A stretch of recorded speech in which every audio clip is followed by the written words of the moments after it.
अस्सलाम वालेकुम दोस्तों। तो आज है रमज़ान का डे 1।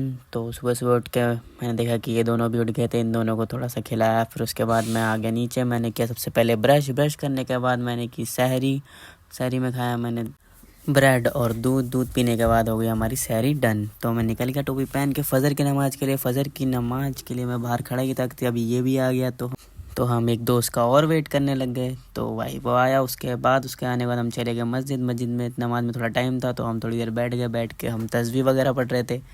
फिर हुई है नमाज़ होने के बाद मैं आ गया घर पे, टोपी रखी। फिर उसके बाद मैं दोपहर में निकल गया ज़ोहर की नमाज़ के लिए। तो मस्जिद जाके मैंने देखा कि मस्जिद पूरी खाली थी। फिर उसके बाद मैं नमाज़ पढ़ के घर आया। घर आके मैंने करी कुरान की तिलावत। फिर उसके बाद मैं निकल गया थोड़ा सा इसको बाहर घुमाने के लिए। इसके साथ थोड़ा सा हमने मस्ती करी, खिलाया इसको। फिर इसके बाद टाइम हो गया था असर का। फिर असर में टोपी पहन के निकल गया मैं असर की नमाज़ पढ़ने के लिए। फिर वहाँ गया तो उस टाइम पे भी मस्जिद पूरी खाली थी।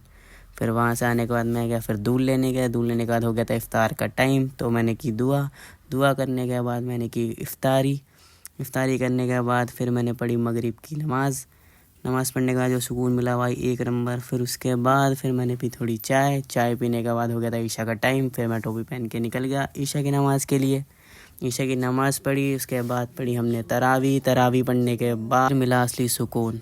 तो इसी के साथ यहाँ पे ब्लॉग हमारा एंड होता है। आई होप ब्लॉग पसंद आया होगा। पसंद तो like comment share and subscribe. मिलता हूँ नेक्स्ट ब्लॉग में, तब तक के लिए बाय बाय। सब्सक्राइब।